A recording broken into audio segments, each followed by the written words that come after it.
तो स्लाइसिंग का जो जस्ट एक टर्म है वो सिर्फ इतना ही है कि आप स्ट्रिंग में से सब स्ट्रिंग को निकालेंगे, ठीक है। और बहुत इजी फॉर्म में वो निकलता है। अगर आपको याद होगा तो जब हमने स्ट्रिंग शुरू की थी तो हमने आपको दो टाइप की इंडेक्सिंग बताई थी, एक फॉरवर्ड इंडेक्सिंग होती थी और एक बैकवर्ड इंडेक्सिंग होती थी, ठीक। तो जैसे मान लो कि हमने बोला आपसे कि ये पाइथन लिखा हुआ है, ये पाइथन है, तो इसकी अगर हम लोग फॉरवर्ड इंडेक्सिंग करते हैं तो ये 0, ये 1, ये 2, 0 1 2, और ये हो गया 3, ये हो गया 4, और ये हो गया 5। जब इसे बैकवर्ड करेंगे तो बैकवर्ड इंडेक्सिंग हमारी हमेशा कहाँ से शुरू होती है? माइनस से शुरू होती है। तो -1, -2, -3, -4, -5, -6, तो ये हो गई -6। हम उल्टा लिख रहे हैं, हालांकि मेरे को इधर से चलना चाहिए था। -5, -4, -4, -3, -2, -1। अब इसको पास सेट कर लेते हैं। ये y के नीचे आएगा, ये t आएगा 4 के नीचे, h आएगा -3 के नीचे, और o आएगा -2 के नीचे, और n आएगा -1 के नीचे। ये हमारी बैकवर्ड इंडेक्सिंग हुई। और यहाँ पे ये हमारी फॉरवर्ड इंडेक्सिंग है, 0 1 2 3 4 और 5। तो ये जो पोर्शन हमारा कहलाएगा, इसको हम लोग बोलते हैं बैकवर्ड इंडेक्सिंग, क्योंकि -1 से स्टार्ट हो रही है, मतलब इधर से इधर जाएगी। और ये हमारी फॉरवर्ड इंडेक्सिंग है, और इसको हम लोग क्या बोलेंगे, मतलब ये वैल्यू हमारी लेफ्ट से राइट आएगी और ये वैल्यू राइट से लेफ्ट जाएगी। तो उसको आप लोग लिख लीजिए, ये हमारी कहलाती है बैकवर्ड इंडेक्सिंग, और ये हमारी कहलाएगी फॉरवर्ड इंडेक्सिंग। स्लाइसिंग के लिए इन दो चीजों का आना बेहद जरूरी है, ठीक। तो स्लाइसिंग का जो हमारा सिंटेक्स होता है, जो बेसिक सिंटेक्स होता है, वो हमारा ये होता है कि हम लोग यहाँ पे डिफाइन करते हैं स्ट्रिंग, और स्ट्रिंग के बाद आप जो वैल्यू हमारी होगी स्क्वायर ब्रैकेट में पुट की जाएगी, और आप ऐसे कर सकते हैं start colon and, start colon and, ठीक। तो कोलन हमारा बीच में यूज होगा जो आपको रेंज डिफाइन करेगा। ये बेसिकली रेंज के लिए होता है कि कहां से कहां तक की वैल्यू आपको चाहिए, ठीक। फॉर एग्जाम्पल, जैसे मान लीजिए कि हमने दिया यहाँ पे प्रिंट, और इस जगह पे दिया, मान लीजिए कि पाइथन जो है इसकी वैल्यू x है, पाइथन की वैल्यू x है, हम लोग लिख लेंगे भी।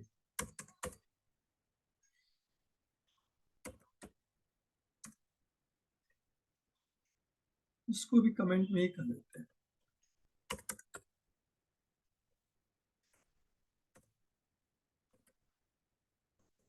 अब हम यहाँ पे एक वेरिएबल ले रहे हैं x इक्वल्स टू पाइथन।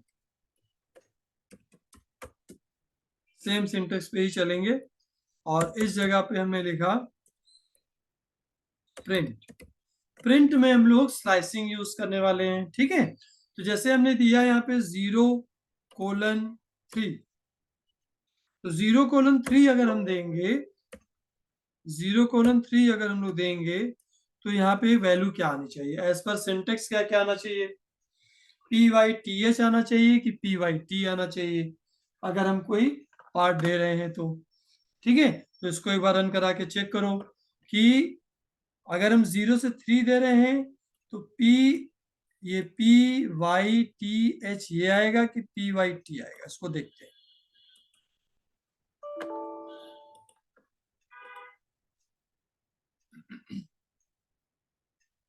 अच्छा, एरर आ रही है क्योंकि x नहीं डिफाइन है, तो इसको सेव करो। x में से 0:3 देते हैं, तो यहाँ पे ब्रैकेट कोई छूट रहा है क्या? अच्छा, यहाँ ब्रैकेट लगा हुआ है।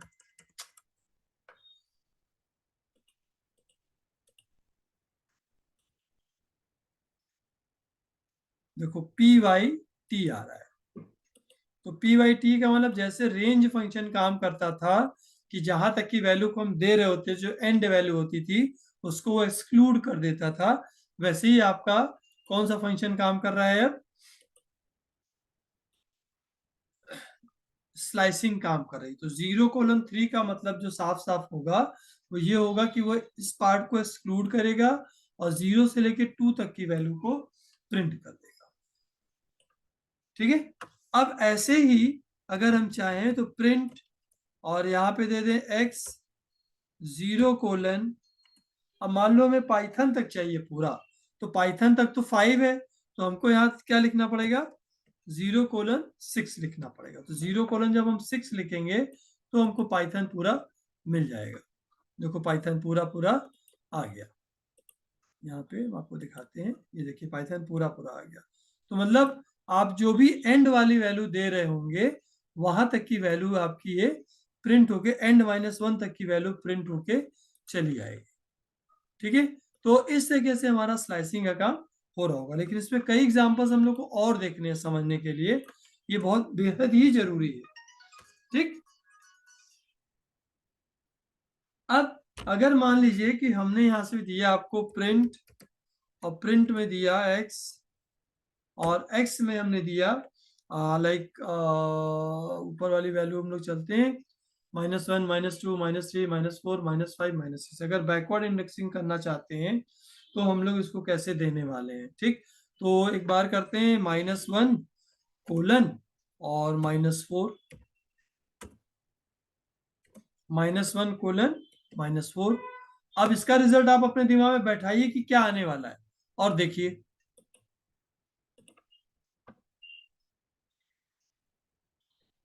क्या आ रहा है।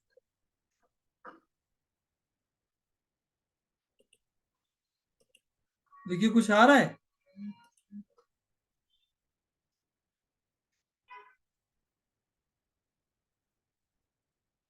कोई वैल्यू आई, नहीं आई।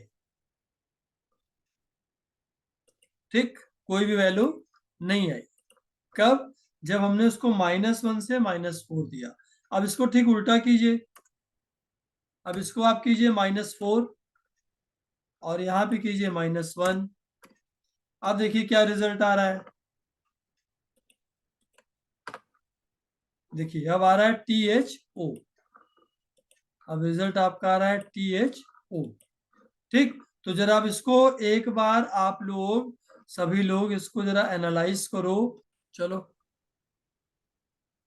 नेक्स्ट पार्ट हमारा है कि अगर हम उस पार्ट को, जो बिगनिंग पार्ट हमारा है, अगर उसको हम स्किप करना चाहें या एंड पार्ट हम स्किप करना चाहें तो कैसे करेंगे। तो देखो हमने यहाँ पे लिखा प्रिंट x लिखा, और यहाँ पे हमने लगा दिया कोलन और 3 लिखा। तो :3 का मतलब कोलन से पहले वाली जो वैल्यू होगी, जो हमारी स्टार्टिंग वैल्यू थी, वो अब 0 से ऑटोमेटिकली स्टार्ट हो जाएगी।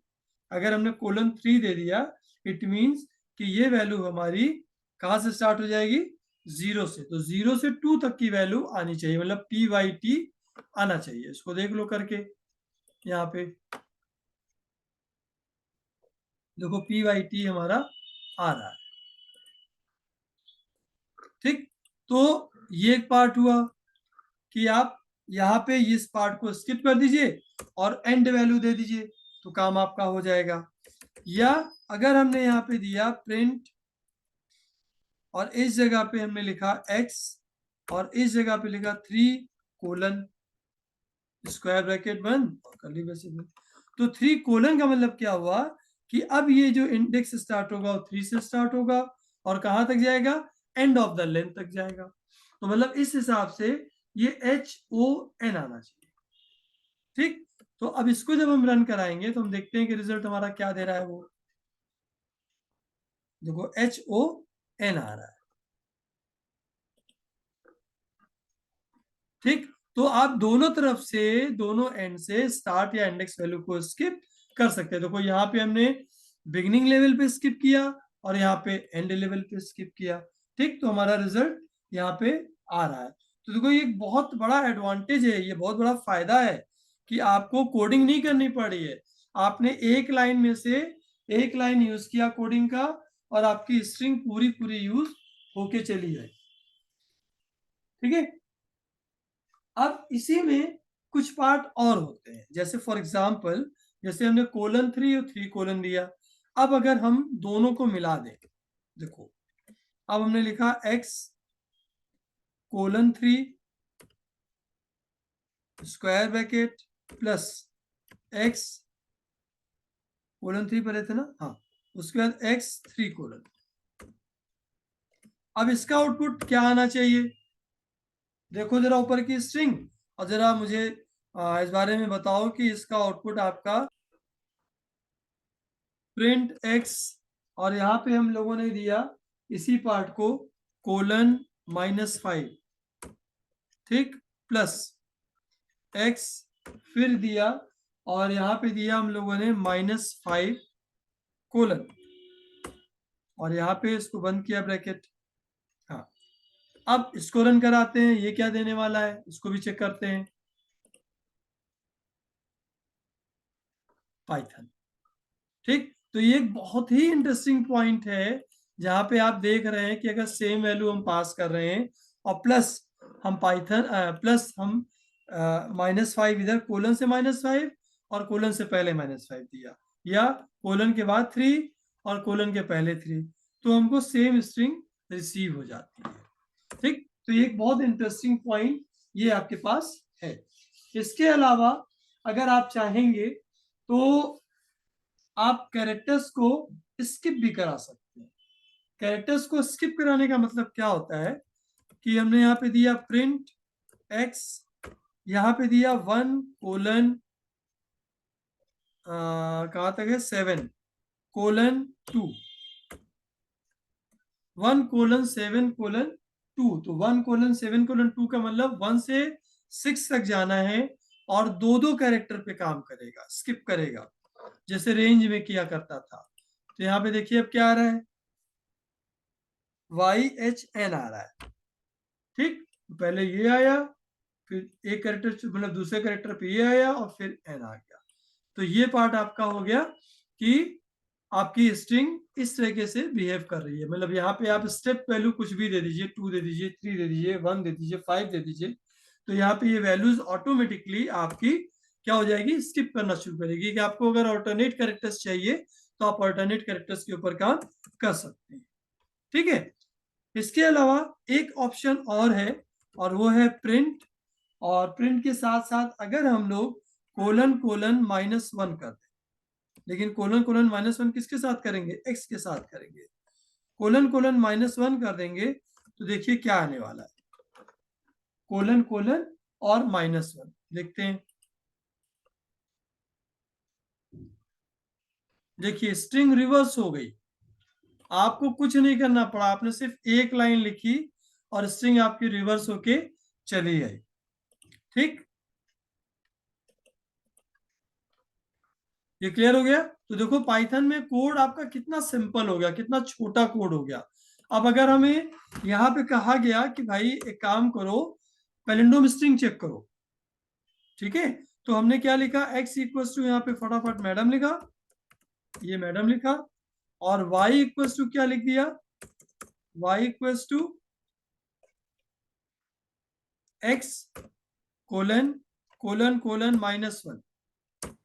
तो देखो x: ::1 का मतलब y में रिवर्स आ गया। अब हमने क्या चेक किया फटाफट, x = y, अगर ऐसा हुआ तो प्रिंट पैलिंड्रोम,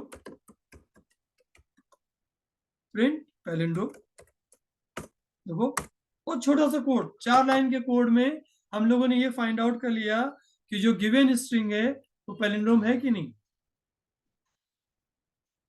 देखो पैलिंड्रोम दिखा दिया। ठीक, तो प्रोग्राम देखो इजी हो गया कि नहीं हो गया। तो यहाँ पे क्या हुआ कि सिर्फ क्या करना था, हमें स्ट्रिंग रिवर्स की कोडिंग नहीं करनी है। अब हमने सिर्फ x = मैडम लिखा और यहाँ पे उसको रिवर्स कर दिया, ::-1 से वो रिवर्स हो गया, वो y में आ गया। अब हमने क्या कंपेयर किया कि अगर x y के इक्वल है तो पैलिंड्रोम हो जाएगा। ठीक, तो इस तरीके से आप छोटे से प्रोग्राम, देखिए जावा में ये प्रोग्राम बनाते हैं तो बहुत बड़ा प्रोग्राम बनता है, जावा सी में, लेकिन पाइथन में ये लाइन, ये कोड आपका 4 लाइन में आपका सेट होके चला आया। तो ये